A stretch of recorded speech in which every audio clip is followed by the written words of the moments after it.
오늘은 출애굽기 8장을 읽어보겠습니다. 7장에서는 바로를 만난 모세와 아론이 그 지팡이로 뱀이 되게 하는 기적을 보여줍니다. 물론 바로의 신하들이 따라해보지만 하나님의 능력이 더 탁월하다는 것이 확정이 됩니다. 그리고 7장 뒷부분에서는 하나님이 준비된 10가지 재앙이 비로소 시작이 됩니다. 첫 번째 재앙은 이집트 땅의 모든 물이 피가 되는 그런 기적이 나타나게 됩니다. 그런 심판이 나타나게 되지만 바로는 그의 신하들이 그 기적을 일부 따라하는 그런 모습을 보고, 물론 한계가 분명히 있었지만 그 한계에도 불구하고 자기 신하들도 할 수 있는 기적이네 라는 그런 생각을 가지고 그 마음을 닫아버립니다. 그래서 첫 번째 재앙이 있었음에도 불구하고 바로는 그 마음을 돌이키지 않습니다. 자, 8장부터는 이제 세 가지 재앙이 기록이 되어 있고, 8장에는 3가지, 9장에도 3가지, 10장에는 2가지, 11장에는 가장 중요한 1가지 재앙이 기록이 되어 있습니다. 7장에 1가지. 그래서 총 10가지의 재앙이 기록되어 있는데, 오늘 8장에서는 3가지의 재앙을 보려고 합니다. 자, 8장 1절 보겠습니다. 여호와께서 모세에게 이르시되 너는 바로에게 가서 그에게 이르기를 여호와의 말씀에 내 백성을 보내라. 그들이 나를 섬길 것이니라. 내가 만일 보내기를 거절하면 내가 개구리로 너의 온 땅을 치리라. 개구리가 나일강에서 무수히 생기고 올라와서 내 궁과 내 침실과 내 침상 위와 내 신하의 집과 내 백성과 내 화덕과 내 떡반죽 그릇에 들어갈 것이며, 개구리가 너와 내 백성과 내 모든 신하에게 기어오르리라 하셨다 하라. 하나님께서 모세에게 말씀하십니다. 너는 바로에게 가서 전하되 여호와의 말씀에 이렇게 전하라고 했다라고 말씀하라는 거죠. 내 백성을 보내라. 그들이 나를 섬길 것이니라. 이렇게 요구를 하는데, 그렇지 않으면 만일 그렇게 내 백성을 보내라. 이 보내라는 것이 뭐 이집트 땅에서 완전히 내 보내라 이런 것도 되지만, 원래의 보내는 목적은 사흘 길 가서 거기서 절기를 지내며 제사를 지내고 오는 것에 대한 요구거든요. 아무튼 이것이 복합적으로 그 내용이 들어 있습니다. 의미가 들어 있다고 봐야죠. 근데 일단은 사흘 길 가서 돌아오는 그 보냄을 말하고 있습니다.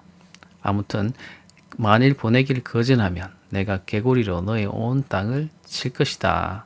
그런데 개구리를 칠 것인데 나일강에서 무수히 생기면서 올라와서 이집트 땅의 모든 곳에 개구리가 퍼지게 될 것을 말하고 있습니다. 궁궐, 그 바로의 궁궐이나 침실, 바로의 아주 은밀한 침실, 그리고 침상 위, 그 다음에 신하의 집, 그 백성의 집, 일반 서민들의 모든 집, 그리고 화덕, 아주 중요한 음식을 하는 그런 화덕, 떡반죽, 이런 그릇, 떡반죽 그릇, 이런 모든 곳에 개구리가 나타나고 들어갈 것이다. 이렇게 경고하고 있습니다. 그리고 개구리가 너와 내 백성과 모든 신하에게 기어오르리라 하셨다.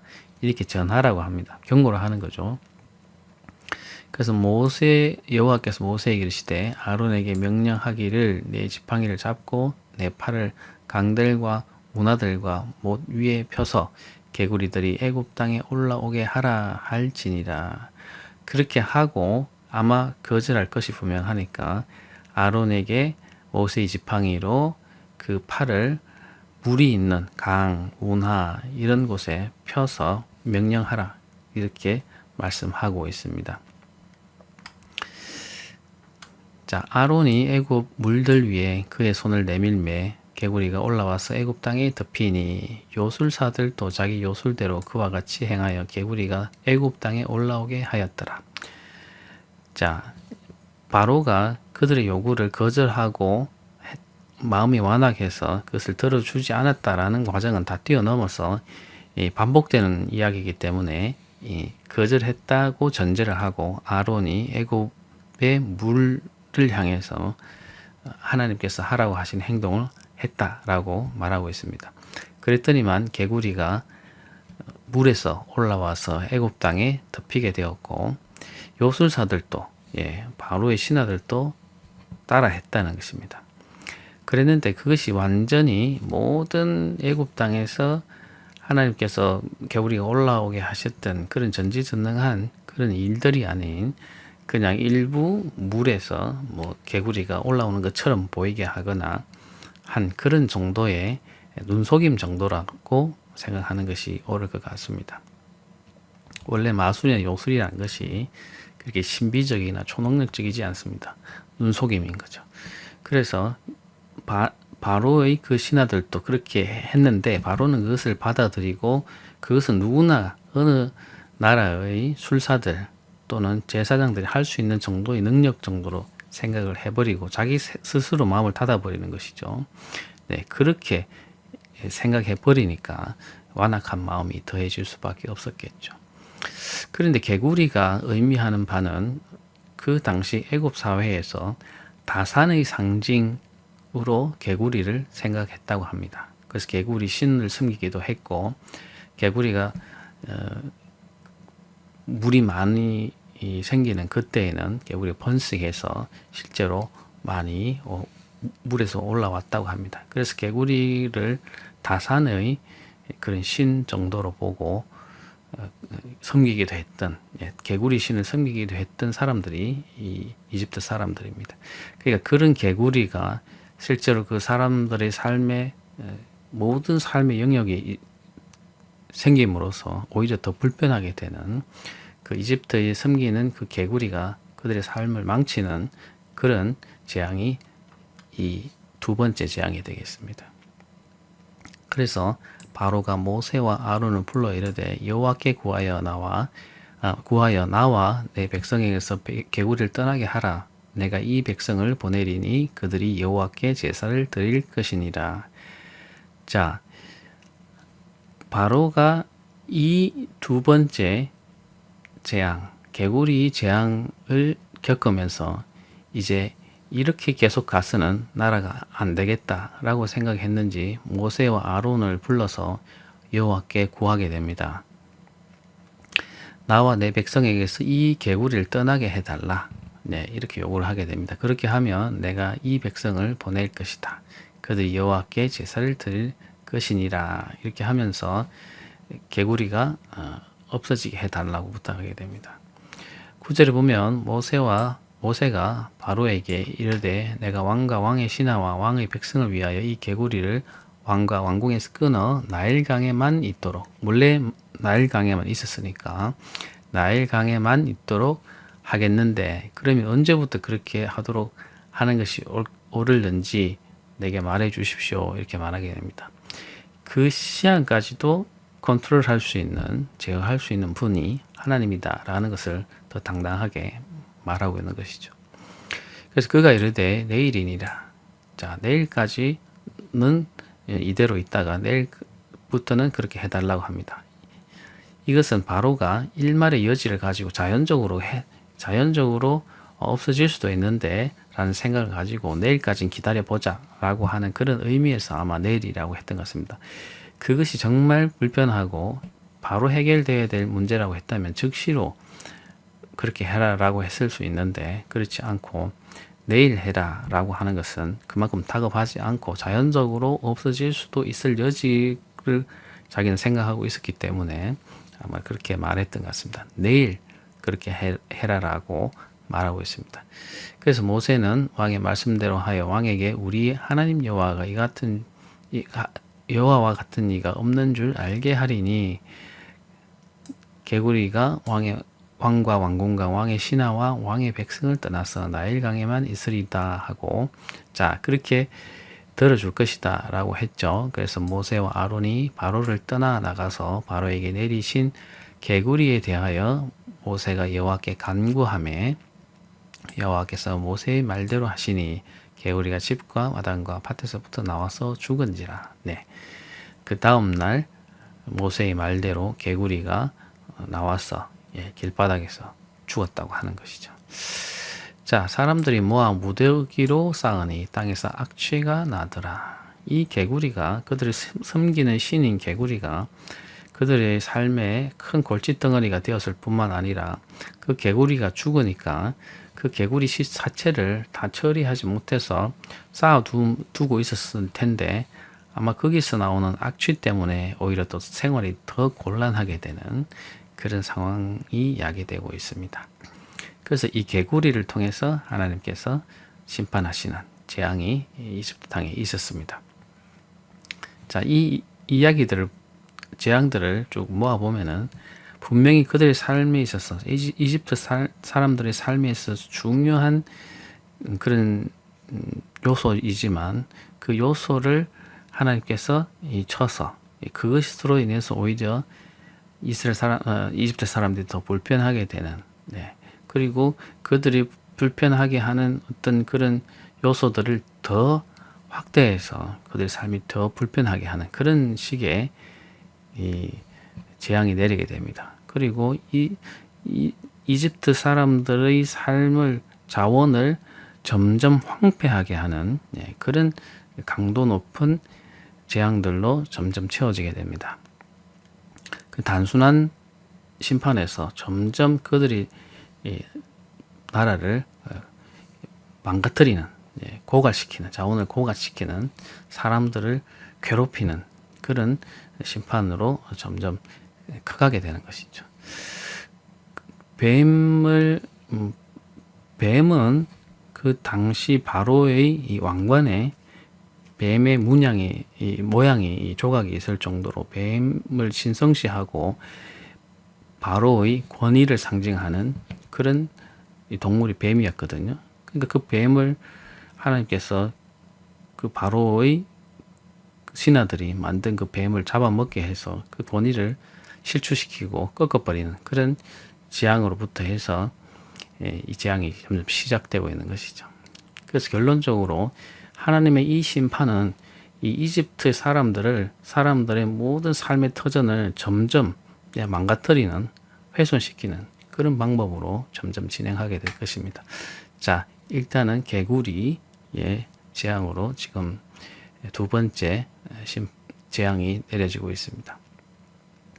자, 그러나 바로가 숨을 쉴 수 있게 됨을 보았을 때에 그의 마음을 완강하게 하여 그들의 말을 듣지 아니하니 하였으니 여호와께서 말씀하신 것과 같더라.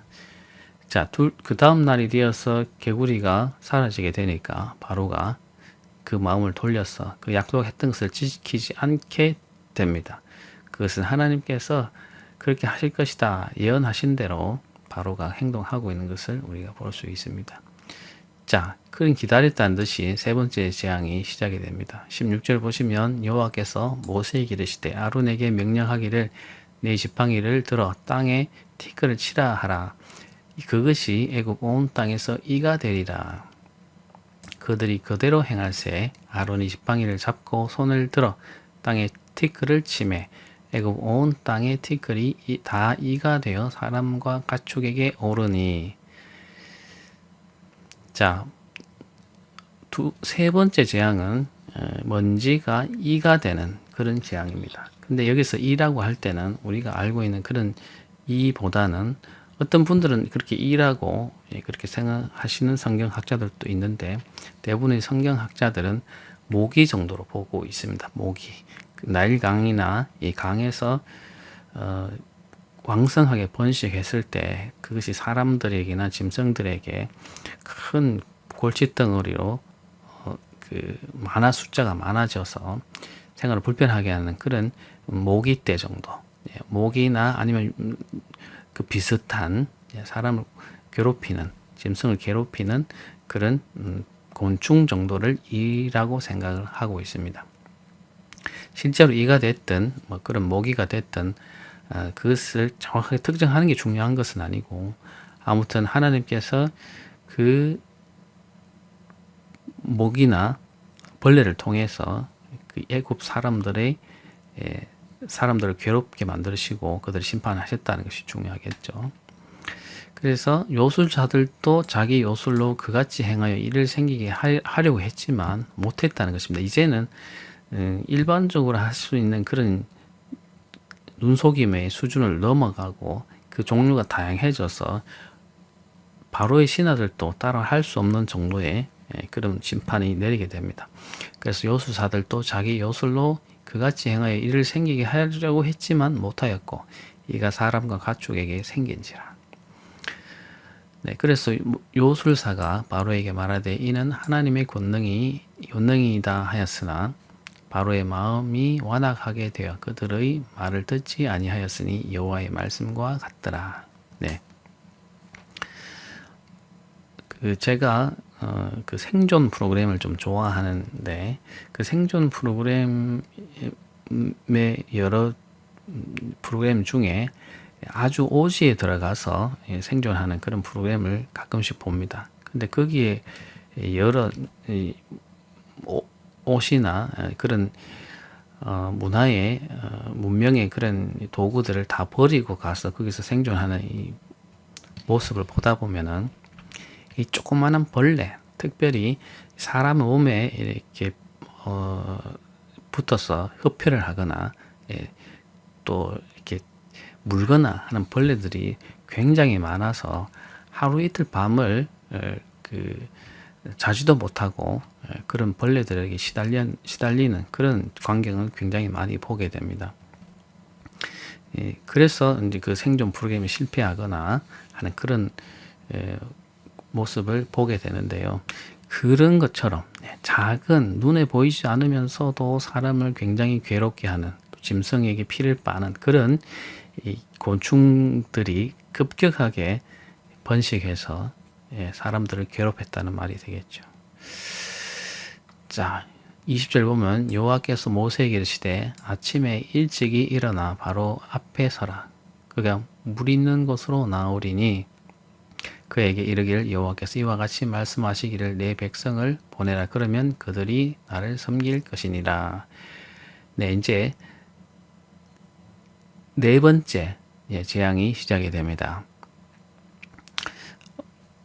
네 번째 재앙은 파리 때가 왕성하게 되는 그런 재앙인데 나일강, 그 일찍 일어나서 물 있는 곳 나일강으로 가서 가게 되면은 바로를 만나게 될 것인데 여호와께서 이같이 말씀하셨는데 내 백성을 보내라. 그러면 그들이 나를 섬길 것이냐 이렇게 말하고 물론 그것에 대해서 들어주진 않겠지만은 그렇게 말하고 내가 만일 내 백성 보내지 아니하면 내가 너와 내 신하와 내 백성과 내 집들의 파리떼를 보내리니 애굽 사람의 집집에 파리떼가 가득할 것이며 그들이 사는 땅에서도 그러하리라.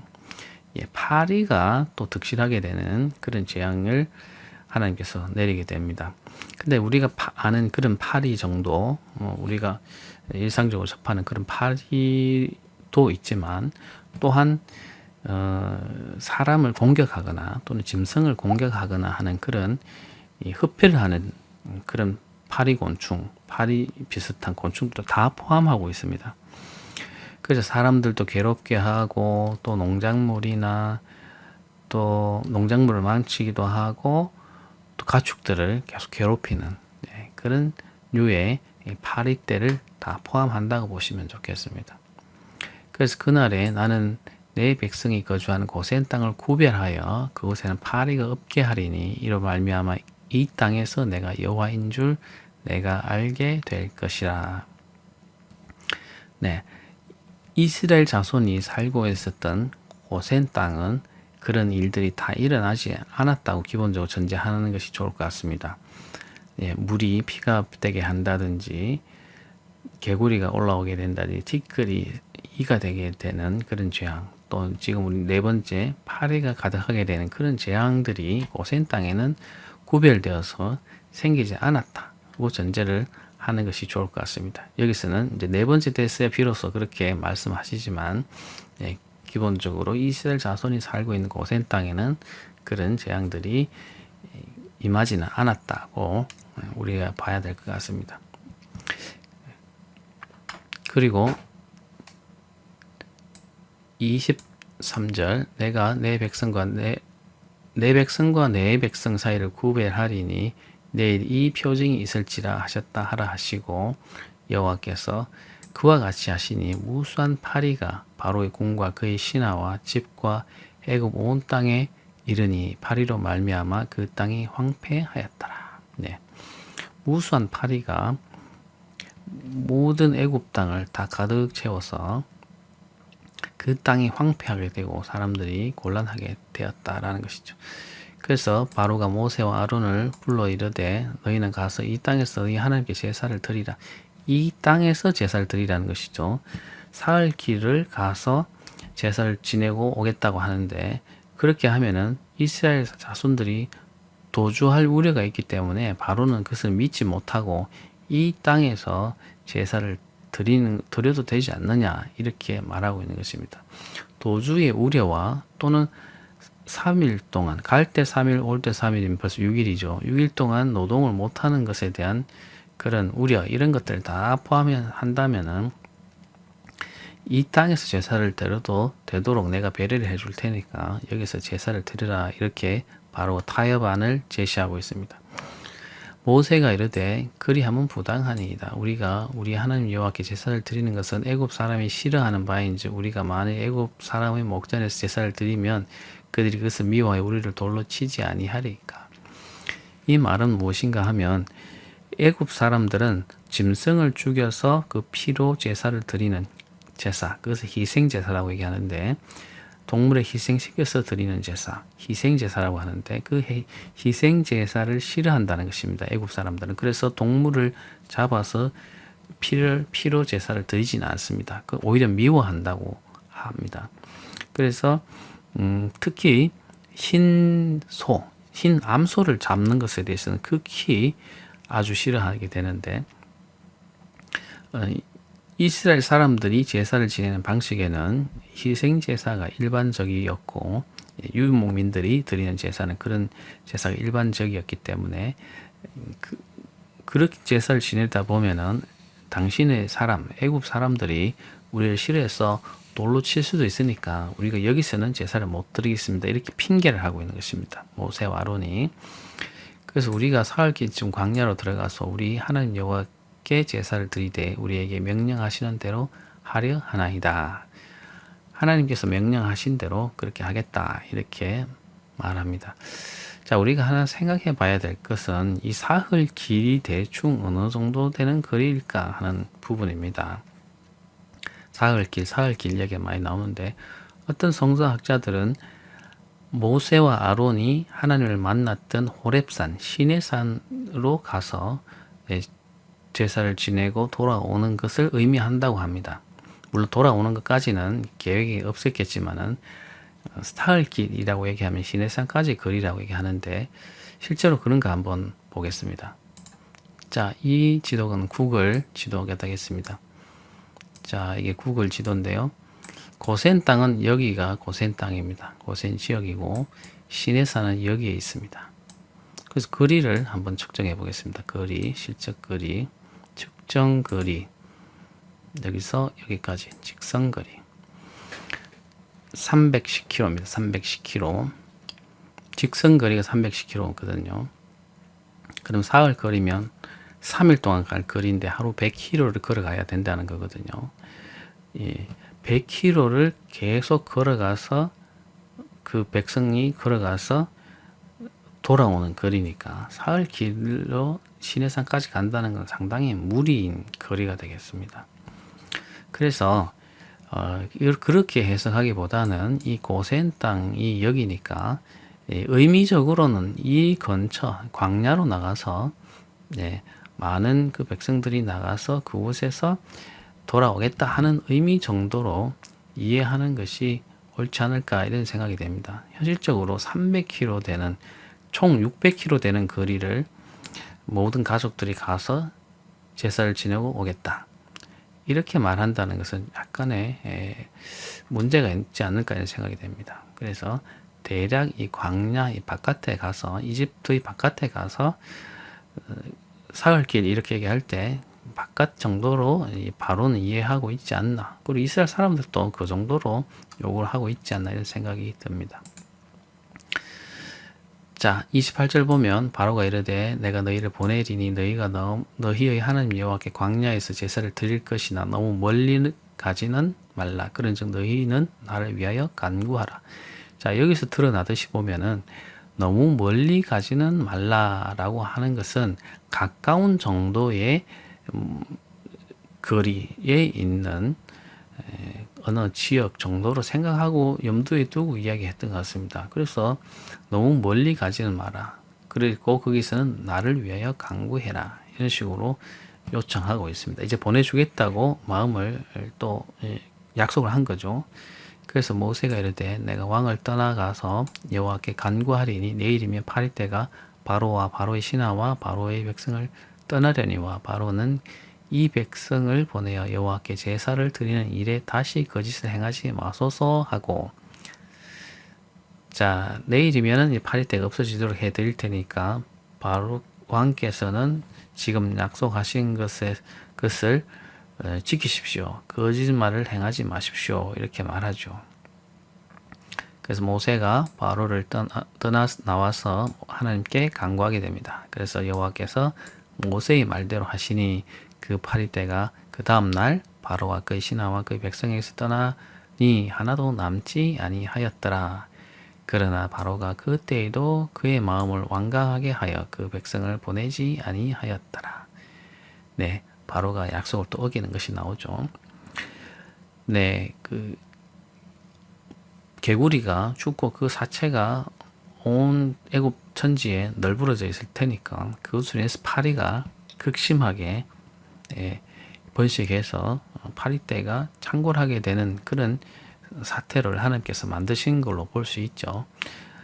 그래서 이런 재앙들은 자연적인 그런 재앙으로 또 생길 수 있지만 특별히 하나님께서 그런 때가 그런 것이 창궐할 때가 아닌데도 불구하고 그렇게 되게 하거나 또 그런 변수가 바로 거기에는 없지만 하나님께서 그 변수가 있는 것처럼 하셔서 그 곤충들이 창궐하게 되도록 그렇게 하신 것은 자연적인 현상으로서 나타날 수는 있지만 그것을 활용하셔서 하나님의 재앙과 심판으로 쓰셨다. 이렇게 보는 것이 좋을 듯합니다. 그렇기 때문에 바로도 아리송한 것이죠. 자연적인 현상 같기도 하고 아닌 것 같기도 하고. 그러니까 바로도 그것에서 마음이 왔다 갔다 하는 것 같습니다. 자, 아무튼 이제 우리가 4가지 재앙을 했습니다. 물이 피가 되는 재앙을 우리가 받고 개구리가 올라오는 재앙, 그리고 세 번째로 티끌이 이가 되는 재앙, 그리고 4번째로 파리가 가득하게 되는 재앙을 보게 되었습니다. 자, 내일 9장에서는 또 어떤 재앙이 애굽 땅에 임했는지 보도록 하겠습니다.